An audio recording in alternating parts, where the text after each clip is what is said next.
भारत की अग्रणी उन्नत पशु चिकित्सा क्लिनिक श्रृंखला क्राउन वेट ने आधिकारिक तौर पर गुड़गांव में अपनी नवीनतम अत्याधुनिक सुविधा शुरू की है, जो देश भर में पालतू जानवरों की स्वास्थ्य सेवा के मानकों को बढ़ाने के लिए अपनी प्रतिबद्धता को मजबूत करती है। These are basically our IPD kennels where we used to keep those patients which require us close care. So it's basically for the 24/7 monitoring. So these are meant for that. So we have the provision for the oxygen things if it's required for any patient. So it's already things there. So after this cat session, we have the cat cats which require like what importance. And they contracted the virus, so they are going to be like keep here over here. We're going to treat them over here. See the cat.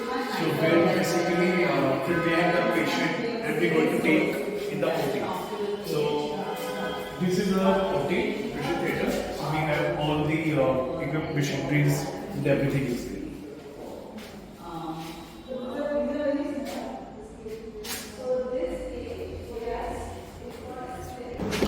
मेरा नाम प्रताप सिंह गायकवाड़ है। मैं crown wait का founder हूँ। तो sir crown wait के बारे में थोड़ा सा एक्सप्लेन कर दीजिए कि क्या है ये। क्राउन वेट वेटनरी क्लिनिक्स का एक ग्रुप है। हमने क्राउन वेट 8 साल पहले हमारा पहला क्लिनिक खुला था मुंबई में, और जो रीज़न था खोलने का वो काफ़ी पर्सनल था। 8 साल पहले मेरे पास एक बड़ा ग्रेट डेन पेट था जिसका नाम शेवी था, और जब वो बीमार पड़ गया था तब जो केयर उसको मिला वो अच्छा नहीं था मेरे ख्याल से। तो रादर देन बोले कि ये अच्छा नहीं है, वो अच्छा नहीं है, मैं सोचा कि क्यों ना मैं खुद का एक क्लिनिक शुरू करूं और स्टैंडर्ड ऑफ वेटनरी केयर को इम्प्रूव करने की कोशिश करूं। तो उस हिसाब से क्राउन वेट खुला था। अभी तक कितने क्लिनिक है? ये 9 नंबर का क्लिनिक है अपना, और इसके पहले हमारा पहला क्लिनिक मुंबई में खुला था, दूसरा क्लिनिक पुणे में खुला था, फिर दिल्ली में हमारा एक क्लिनिक है लाजपत नगर में, हैदराबाद में हमारे पास 2 क्लिनिक है, और बेंगलोर में एक क्लिनिक है। तो सर जैसे बात करें वेटनरी की, तो जानवरों को इतना ज़्यादा वो नहीं दिया जाता तवज्जो, तो उसके बारे में क्या कहना चाहेंगे कि कैसे ज़्यादा से ज़्यादा लोग आपको कांटेक्ट करें? हमने जो देखा कि जब कोविड हुआ था उसका काफ़ी इम्पैक्ट पड़ा कि लोगों ने पेट रखना शुरू किया ज़्यादा तौर से, और पेट अडॉप्शन भी काफ़ी बढ़ा उस टाइम में। पेट्स के लिए क्या उनकी डिजीज़ होती हैं और किस तरह के उनके इंजेक्शंस वगैरह क्या, वो सब उसके बारे में बताइए। तो प्रिवेंटिव केयर एक ऐसी चीज़ है जो हमारे लिए इम्पॉर्टेंट है, और प्रिवेंटिव केयर में क्या हम देखते हैं, एक तो वैक्सीनेशन टाइम पर किया जाए, दूसरा हम न्यूट्रिंग में ध्यान देते हैं कि शायद 1 साल के बाद आपका पेट न्यूटर होना चाहिए। तो उससे क्या होता है कि एग्रेशन लेवल्स भी डाउन होते हैं और लॉन्ग टर्म बेनिफिट्स मिलते हैं।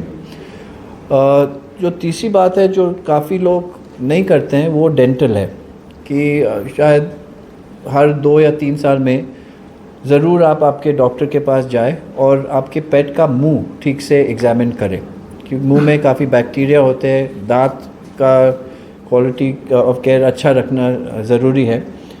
तो मैं सोचता हूँ कि वो काफ़ी इम्पोर्टेंट है, जो काफ़ी लोग उसमें ध्यान नहीं देते। उसमें ध्यान देना चाहिए।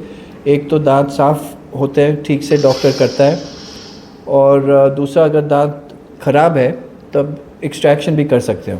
जैसे हम एक ना एक टाइम हम सब के लिए डेंटल प्रॉब्लम हुआ है, तो आपको पता है कि कितना पेन होता है दांत का। हमारे पेट नहीं बोल पाते कि मेरा दांत दर्द हो रहा है, तो इसीलिए इट्स इम्पॉर्टेंट है कि टू द डॉक्टर आप चेक करा लीजिए। उनके न्यूट्रिशन की बात की जाए तो उनका न्यूट्रिशन किस तरह का होना चाहिए और क्या क्या कमियां उनमें हो जाती है अगर उनको सही न्यूट्रिशन ना मिले? आपको न्यूट्रिशन देखना चाहिए पेट के एज के तौर पर, क्योंकि जब वो छोटे होते हैं उसका थोड़ा अलग है, मिड लाइफ में अलग होता है, और ओल्ड एज में थोड़ा अलग होता है। जैसे कि ओल्ड एज में जॉइंट्स दर्द होते हैं, ये सब, तो उस हिसाब से आपको न्यूट्रिशन देखना चाहिए।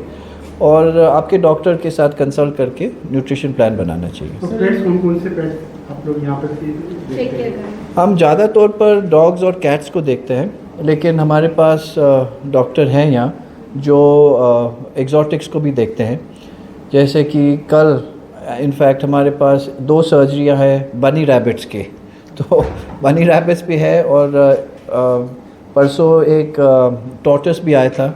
तो हमारे पास एक एग्जॉटिक का डॉक्टर है, तो अगर आपके पास डॉग और कैट के अलावा कोई हो, छोटा पेट मतलब घोड़ा वगैरह नहीं, लेकिन छोटा पेट, तो हम देख सकते हैं। सर बाई प्रोफेशन क्लिनिक शुरू करने से पहले आप क्या थे? मैं एक्चुअली डॉक्टर नहीं हूँ, मैं एक्चुअली बिजनेसमैन था, एंटरप्रेन्योर हूँ, लेकिन मुझे लगा कि I should do something good for pets. हमारा इनिशियली प्लान ये नहीं था कि क्लिनिक्स हम खोलें, इनिशियली यही था कि क्यों ना हम एक क्लिनिक खोल के कुछ अच्छा काम दिखाएं। और उस टाइम सोच भी थी कि क्या हम एनजीओ बनाएं या हम एक प्रॉपर बिज़नेस जैसे क्लिनिक बनाएं। तब डिस्कशन से हमको ये लगा कि अगर हम बिज़नेस करें तो हमारी अकाउंटेबिलिटी ज़्यादा होगी और लोग हमसे डिमांड करेंगे, तो हमारा ये आइडिया था कि हम इस दिशा में जाएं। तो अभी ये कोई एनजीओ आपके साथ जुड़ा है क्या? काफ़ी कोई एनजीओ जुड़े हुए, क्योंकि हम 5 शहर में हैं और आज की तारीख में जो एनजीओ एक्टिविटी है वो काफ़ी अच्छी है, काफ़ी वेल ऑर्गेनाइज्ड है। और हम जैसे एनजीओ से काम करते हैं कि वो हमारे पास आए, वो हमसे मिलते हैं, वो हमको समझाते हैं कि वो क्या काम कर रहे हैं, कितने सालों से कर रहे हैं। हम उस हिसाब से समझते हैं उनकी क्या रिक्वायरमेंट्स है